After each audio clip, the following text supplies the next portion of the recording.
আজ একটা অন্য রকমের ভিডিও আপনাদের সাথে শেয়ার করব। গ্রাফিক্সটা একটু অন্য রকমের। Project of arowana by Ashok Aquafish. কী কথা হবে এই ভিডিওতে চলুন একবার দেখে নিই। এই ভিডিওতে থাকছে ট্যাঙ্ক সাইজ নিয়ে কথা, ওয়াটার রেডি কী করে করবেন, ফিল্টারেশনস অ্যান্ড আদার্স বিষয়গুলো থাকবে, বেসিক প্রবলেমস কী হয়, কমিউনিটি আর ডাইট।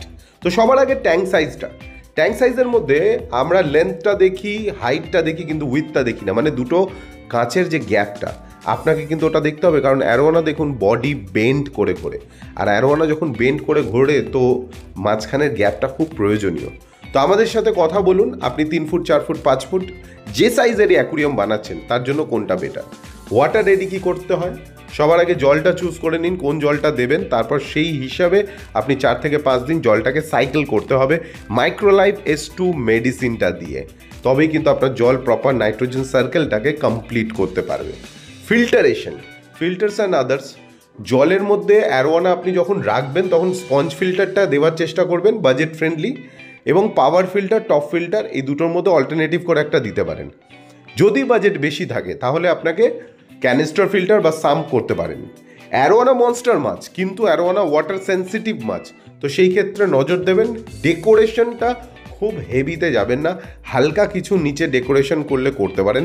ওদের সুইমিং স্পেসটা দিন যাতে ওরা ভালো করে ঘুরতে পারে। আরেকটা কথা এখানেই বলে দিই যে অ্যারোয়ানা অ্যাকুরিয়ামের কিন্তু কভারটা মাস্ট, উইদাউট কভার কিন্তু রাখবেন না, কারণ জাম্প করে। আচ্ছা, বেসিক প্রবলেম অ্যারোয়ানা আনার পর কী হয়, 3টে প্রবলেম হয়, বলে দিচ্ছি চট করে। হয় খাবার খাবে না, নয় দেখবেন নিচে গিয়ে বসে গেছে, অথবা ভালোভাবে ঘুরছেই না। তো এই মতো অবস্থায় ভয় পাবেন না, না খাওয়াটা একটা বেসিক জিনিস। নতুন জায়গায় গিয়ে সবাই একটু শাই হয়ে যায় পরিবেশের সাথে ম্যাচ না করাতে পারলে। দ্বিতীয় হচ্ছে নিচে বসে যায়, টেম্পারেচারটা ফ্ল্যাকচুয়েট হলে ওই জায়গায় মাথায় রাখবেন। আর তৃতীয় হচ্ছে যদি অ্যাবনর্মাল সুইম করে, প্রপার ঠিকভাবে না ঘুরছে, তাহলে বুঝবেন জলের যে TDS, যে pH, এগুলো ঠিক আছে কিনা, বা যে জলটা আপনি ব্যবহার করছেন সেই জলটা খুব হার্ড বা সফট ওয়াটার, ওই ব্যাপারটা একটু দেখে নেবেন। তাহলেই দেখবেন আপনার এই সুন্দর মাছটা, এই অ্যারোয়ানা পোষার যে শখ বা ইচ্ছা, সেটা আপনি ভালো করে দীর্ঘদিন পর্যন্ত এগিয়ে নিয়ে যেতে পারবেন।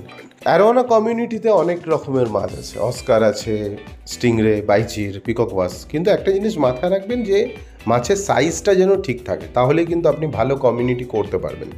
সাইজে যদি ভুল করে ফেলেছেন তাহলে একে অপরকে চেস করবে, ফিননিপ করবে, মারবে, মেরেও ফেলতে পারে। ডায়েটটা খেয়াল রাখবেন, আপনি যদি লাইভ ফুড খাওয়াচ্ছেন, হেভি প্রোটিন জাতীয় খাবার খাওয়াচ্ছেন, তাহলে জলটা সেইভাবে পরিষ্কার করতে হবে।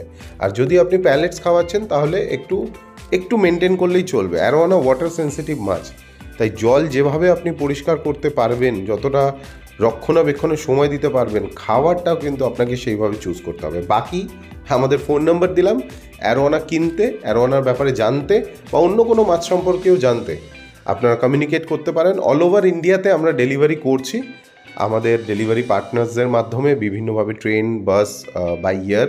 তো আপনারা যোগাযোগ করুন এই দুটো নম্বরে, সকাল 11টা থেকে সন্ধ্যে 7টার মধ্যে। ভালো থাকবেন সবাই, থ্যাংক ইউ ভেরি মাচ এই সুন্দর ভিডিওটা দেখার জন্য।